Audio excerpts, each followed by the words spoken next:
창고형 매장 딱 들어갔을 때 그 산더미 같은 물건들 보고 나중에 계산서 받고 깜짝 놀랐던 경험 뭐 다들 한 번쯤 있으시죠? 아, 그럼요. 특히 그 푸드코트 핫도그 세트 1.5달러짜리. 아, 이건 진짜 그냥 지나치기 어렵잖아요. 네네, 아이콘이죠. 근데 이런 엄청난 규모, 또 되게 저렴한 가격, 이런 것 너머에 이 코스트코라는 기업을 진짜 움직이는 힘은 뭘까? 이런 생각 혹시 안 해보셨나요? 어쩌면 우리가 아는 것과는 좀 다른 이야기가 있을지도 모르는데요. 맞습니다.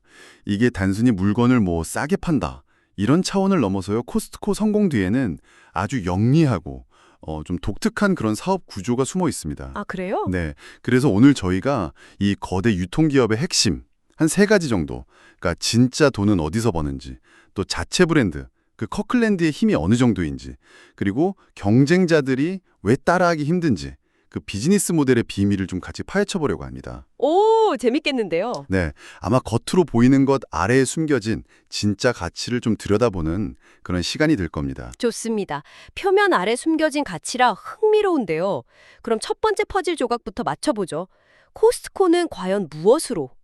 이렇게 큰 성공을 거두고 있는 걸까요? 보통 생각하면 당연히 물건 많이 팔아서 이익 남기는 거겠지 하잖아요. 근데 첫 번째 핵심이 진짜 의외더라고요. 코스트코의 주된 이익이 상품 판매 마진, 여기서 나오는 게 아니라는 거예요. 네, 그럼 어디서? 바로 회원권. 여기서 나온다는 겁니다. 이게 정말인가요? 네, 그게 핵심입니다. 코스트코 운영 방식의 심장, 그 중심에는 바로 이 연회비가 있어요. 아, 현재 연간 한 65달러에서 130달러 정도 하잖아요. 이 회원비 수입이 코스트코 순이익의 거의 대부분을 차지합니다. 거의 대부분이요? 네. 이걸 딱 이해하는 순간 코스트코라는 기업을 보는 눈이 확 갈라지실 거예요. 와, 순이익의 거의 전부라니. 그럼 물건 팔아서 남는 건 진짜 거의 없다는 뜻인가요? 아니, 왜 그렇게 하는 거죠? 바로 그게 코스트코 전략의 묘미라고 할까요? 일부러 상품 판매에서 생기는 총 마진율을 한 11% 정도로 굉장히 낮게 유지해요. 11%요? 네. 보통 다른 대형마트들이 뭐 한 25%, 30% 이상 마진 목표로 하는 거랑 비교하면 이건 뭐 파격적인 거죠. 엄청 낮네요. 네. 그러니까 이익을 거의 포기하는 대신에 오직 회원들한테 압도적인 가치, 이걸 제공하는 데만 집중하는 겁니다. 이렇게 가격이 싸니까 당연히 매장고 사람들을 막 끌어들이는 강력한 미끼가 되고요. 아, 그러니까 낮은 마진은 결국 회원을 더 많이 모으고 또 계속 유지하기 위한 뭐랄까 투자 같은 거군요. 그렇죠. 실제로 2023년 3분기 실적 보니까 회원비 수입이 11억 4천만 달러였는데 순이익이 19억 달러였어요. 와, 그냥 숫자만 봐도 회원비가 얼마나 중요한지 딱 감이 오네요. 물론 뭐 회원비 수입에도 세금이 붙고 회계적으로 간단한 문제는 아니긴 한데 그래도 회원 프로그램 운영하는 데 드는 비용 자체가 워낙 적기 때문에 이 수익은 거의 뭐 순수한 이익에 가깝다고 볼 수 있습니다. 그렇군요. 근데 여기서 진짜 재밌는 게 이 회원 기반의 규모예요. 2024년 말 기준으로 회원 수가 무려 1억 3,700만 명. 1억 3,700만. 네. 이게 어느 정도냐면 그 통신 대기업 T-모바일 US 고객이 1억 3,300만 명. 또 월트 디즈니의 디즈니 플러스 구독자가 1억 2,800만 명 정도거든요. 거의 비슷한 수준인 거죠. 와, 유통회사가 아니라 무슨 거대 미디어 기업이나 통신사급 구독자를 갖고 있다는 거네요. 정말 상상 이상인데요. 그렇죠. 경쟁사인 월마트의 샘스클럽 회원 수의 거의 2배라고 하니까 뭐 그 힘이 느껴지시죠? 네, 대단하네요. 바로 그겁니다. 이 엄청난 회원 기반 덕분에 코스트코는 뭐 물건 판매 실적이 좀 오르락내리락 해도 크게 흔들리지 않는 거예요. 아, 안정적이겠네요. 네, 마치 잘 만든 구독 서비스처럼 매년 꾸준하고 예측 가능한 수익이 딱 들어오는 거죠. 이게 바로 코스트코를 그냥 물건 파는 가게가 아니라 사실상 거대한 유료 회원 클럽으로 만드는 핵심입니다. 어떻게 보면 이들의 진짜 상품은 물건 자체가 아니라 그 물건을 싸게 살 수 있는 권리인 셈이죠. 와, 듣고 보니 정말 그렇네요.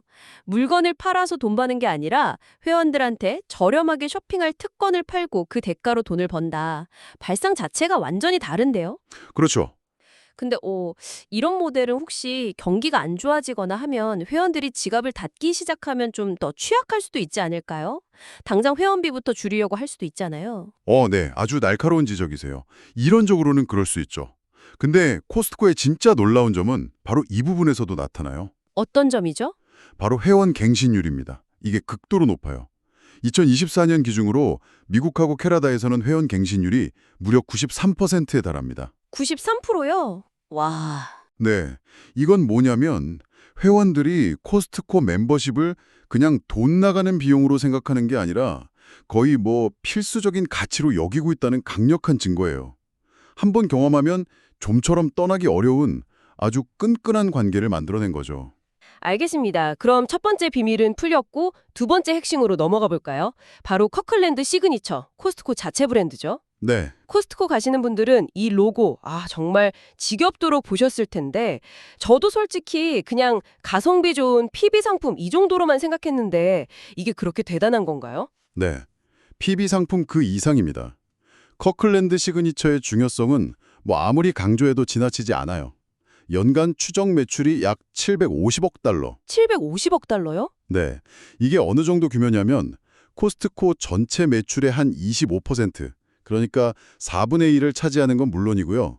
이 브랜드 하나만 딱 떼어놓고 봐도 포춘 500대 기업 리스트에 있는 웬만한 글로벌 기업 전체 매출이랑 맞먹거나 오히려 더 큰 수준입니다. 와, 750억 달러. 그 정도일 줄은 몰랐네요. 그냥 코스트코에서 파는 여러 브랜드 중 하나가 아니라 뭐랄까 코스트코 제국 안에 있는 또 다른 거대 기업인 셈이네요. 그렇죠. 이렇게 성공한 비결은 역시 가격인가요? 싸니까? 가격 경쟁력 물론 중요하죠. 보통 같은 급의 유명 브랜드 제품보다 최소 20% 이상 싸게 파니까요. 네. 근데 커클랜드 성공의 진짜 핵심은 단순히 싸다는 데만 있는 게 아니에요. 바로 품질. 품질에 대한 거의 뭐 집착에 가까운 고집입니다. 품질에 대한 고집이요? 네. 코스트코 경영진은 이 커클랜드 브랜드 품질만큼은 절대 타협하지 않는다. 이런 원칙이 있어요. 왜냐하면 회원들이 커클랜드 로고를 딱 봤을 때 이건 믿고 사도 된다. 이 신뢰를 주는 게 무엇보다 중요하다고 생각하기 때문이죠. 품질에 대한 고집. 재미있는 사례가 있죠. 그 휘발유 같은 경우에요. 지금이야 코스트코 주유소 가면 줄 서고 난리지만 처음에는 자체 브랜드인 커클랜드 휘발유를 내놓는데 엄청 신중했다고 들었어요. 맞아요. 최고 수준의 품질을 보장할 수 있다. 이런 확신이 들 때까지 몇 년을 기다렸다고 하더라고요. 정확합니다. 주유소 사업이 지금 코스트코 전체 매출의 한 16% 정도 차지할 정도로 커졌지만 처음부터 그렇게 쉽게 간 건 아니었어요. 일회용 면도날도 비슷한 예가 있죠. 면도날이요? 네, 남성 면도기 시장은 질레트 같은 엄청 센 브랜드들이 버티고 있잖아요. 코스트코도 2018년에 야심차게 커클랜드 시그니처 면도날을 딱 내놨어요. 네. 근데 써보니까 이게 품질이 기존 강자들을 뛰어넘거나 적어도 비슷한 만족감을 주지 못한다 이렇게 판단을 한 거죠. 그래서 몇 년 후에 과감하게 단종시켜버렸어요. 단종시켰군요. 네, 지금도 코스트코 가시면 커클랜드 브랜드 면도날은 없어요. 여기서 정말 흥미로운 점은 그러니까 최고의 품질을 위해서라면 어려운 길도 가는 그런 뚝심이 있으면서도 동시에 딱 냉정하게 판단해서 이건 안 되겠다 싶으면 과감히 물러설 줄 아는 그런 실용적인 지혜가 같이 있다는 거네요. 바로 그겁니다. 뭔가 장인 정신이랑 뛰어난 사업 감각이 같이 있는 느낌이랄까요? 네, 바로 그 균형 감각이 커클랜드 브랜드를 특별하게 만드는 거죠. 이렇게 꾸준히 유지되는 싼 가격하고 높은 품질, 이 조합이 강력한 고객 충성도를 만드는 기반이 되는 거예요. 회원들은 커클랜드 제품이면 믿을 수 있어 이렇게 생각하게 되는 거죠. 네. 그리고 또 하나, 다른 유명 브랜드 제품 파는 것보다 자체 브랜드인 커클랜드를 파는 게 코스트코한테는 마진이 더 높아요. 그렇군요. 물론 코스트코 매장에 다른 브랜드 상품들도 많고 중요하지만 이 커클랜드 시그니처는 정말 코스트코 경험의 핵심이면서 수익성에도 크게 기여하는 그야말로 숨겨진 보석이라고 할 수 있는 거죠. 자, 그럼 이제 마지막 퍼즐 조각을 맞춰볼 시간입니다. 앞에서 얘기했던 그 안정적인 회원 제도하고 또 강력한 커클랜드 브랜드. 이게 어떻게 서로 시너지를 내면서 경쟁자들이 진짜 넘보기 힘든 강력한 경제적 해자, 이걸 만드는 걸까요? 여기서 선순환 구조, 영어로는 flywheel이라는 개념이 나오는군요. 네, 이 선순환 구조냐말로 코스트코 비즈니스 모델의 정수이자 계속 성장하게 만드는 엔진이라고 할 수 있습니다. 한번 그 과정을 그려보죠. 자, 먼저 코스트코에 회원이 더 많이 모이면 어떻게 될까요? 당연히 코스트코가 물건 사는 양 자체가 늘어나겠죠? 그렇죠. 그럼 그게 바로 더 강력한 구매력, 즉 바잉 파워로 이어지는 겁니다. 공급업체하고 협상할 때 힘이 세지는 거죠. 아, 회원수가 많으니까 한 번에 사는 물량이 어마어마하겠네요. 진짜 규모의 경제가 확실하게 작동하겠어요. 그렇습니다.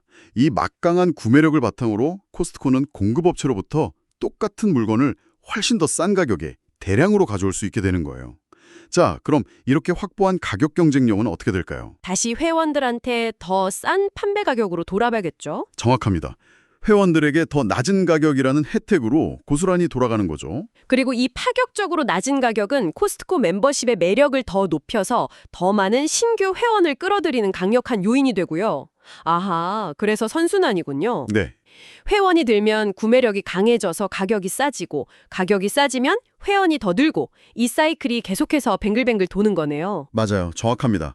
마치 눈덩이가 막 굴러가면서 커지듯이 이 긍정적인 순환이 계속 반복되면서 코스트코의 경쟁 우위는 시간이 갈수록 더 단단해지는 그런 구조입니다. 와, 아까 말씀드렸듯이 여기에 더해서 한 번 확보한 회원들의 충성도 역시 엄청나잖아요. 2024 회계연도 말 기준으로 전 세계 카드 소지자가 1억 3,700만 명인데 핵심 시장인 미국과 캐나다에서는 회원 갱신율이 무려 93%라고 했죠. 네, 93%. 한 번 발 들이면 거의 안 떠나는 거예요. 93% 갱신율이라니 정말 대단하네요. 이건 뭐 거의 판덤 수준인데요. 그렇죠. 근데 다른 대형마트들도 뭐 회원제 비슷한 거 하잖아요. 근데 왜 코스트코만큼 이렇게 강력한 효과를 못 보는 걸까요? 단순히 가격만 싸게 한다고 되는 건 아닌 것 같은데요. 아, 좋은 질문입니다. 경쟁사들이 코스트코 모델을 따라하기가 극도로 어려운 이유 중 하나는 바로 상품 구색, 그러니까 SKU 전략에 있어요. SKU요? 그게 뭐죠? 스톡 키핑 유닛, 그러니까 개별 상품 관리 단위를 말하는데요. 보통 이마트나 월마트 같은 대형마트들은 보통 뭐 3만 개에서 많게는 10만 개 이상의 아주 다양한 품목 SKU를 갖춰놓고 소비자한테 자, 고르세요 하고 폭넓은 선택권을 주려고 하잖아요. 네, 그렇죠. 근데 코스트코는 매장당 딱 4,000개 정도 아주 엄선된 상품만 취급합니다. 품목수가 훨씬 적네요. 근데 보통 선택지가 많은 걸 좋아하지 않나요? 이게 왜 경쟁 우위가 되는 거죠? 좀 불편할 수도 있을 것 같은데요? 바로 그 점이 역발성입니다. 품목수를 이렇게 극도로 제한함으로써 코스트코는 몇 가지 아주 중요한 이점을 얻어요. 첫째, 개별 품목당 구매 물량을 극대화할 수 있어요. 아까 말한 구매력을 더 강화시키는 거죠. 아, 4,000개에 집중하니까 각 품목을 훨씬 더 많이 살 수 있겠네요. 그렇죠. 둘째, 재고 관리나 물류, 매장 운영 이런 게 훨씬 효율적이 돼요. 관리할 품목수가 적으니까 훨씬 단순하고 비용도 덜 들죠. 그리고 마지막으로 이게 중요한데 소비자에게는 코스트코가 딱 골라놓은 좋은 제품을 가장 싸게 살 수 있구나 하는 강력한 신뢰를 심어줍니다. 선택의 고민을 덜어주는 효과도 있고요. 아, 이런 대규모 장고형 매장 형태하고 또 이렇게 극도로 제한된 상품 구색, 이 조합이 경쟁사가 정말 쉽게 따라하기 어려운 코스트코만의 아주 독특한 DNA인 셈입니다. 와, 듣고 보니 그렇네요. 선택지가 적은 대신에 코스트코에 있다면 이건 믿을만하고 제일 쌀 거야. 이런 인식을 딱 주는 거군요. 네, 결국 이 모든 노소들, 그러니까 안정적인 회원비 수익이라는 탄탄한 기반 위에 강력한 커클랜드 브랜드라는 아주 매력적인 상품을 얹고 또 대량 구매와 제한된 품목 선택이라는 독특한 운용 방식으로 선순환 구조를 쌩쌩 돌리는 것. 이 모든 게 합쳐져서 코스트코를 진짜 누구도 쉽게 따라할 수 없는 강력한 회원 자석으로 만드는 거군요. 아, 정말 정교하게 설계된 시스템이라는 생각이 드네요. 네, 오늘 우리가 매번 지나치던 코스트코라는 익숙한 기업의 가면 뒤 진짜 얼굴을 좀 깊숙이 들여다봤습니다. 정리를 해보면 코스트코의 진짜 수익 엔진은 물건 팔아서 남기는 마진이 아니라 회원들의 연회비에서 나오고 그렇죠. 커클랜드 시그니처라는 자체 브랜드는 그냥 PB 상품을 넘어서 거의 제국안의 제국이라 불릴 만큼 엄청난 규모와 충성도를 자랑하고 네, 맞아요. 이 모든 요소가 더 많은 회원, 더 강한 구매력, 더 낮은 가격, 그래서 다시 더 많은 회원이라는 강력한 선순환 구조 속에서 딱 맞물려 돌아가면서 누구도 넘보기 힘든 경쟁 우위를 만들어낸다는 것을 알 수 있었습니다. 맞습니다. 성공적인 기업이 어떤 원리로 돌아가는지 그 영리한 구조를 이해하는 즐거움도 있고요.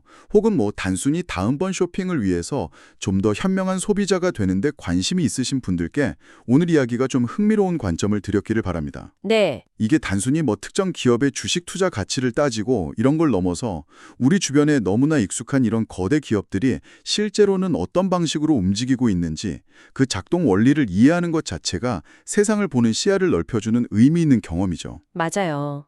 특히 코스코처럼 겉으로 보이는 모습하고 실제 돈 버는 방식이 다른 경우는 더더욱 생각할 거리를 던져주는 것 같습니다. 그렇다면 마지막으로 여러분께 한 가지 더 깊이 생각해 볼 질문을 던져드리고 싶습니다.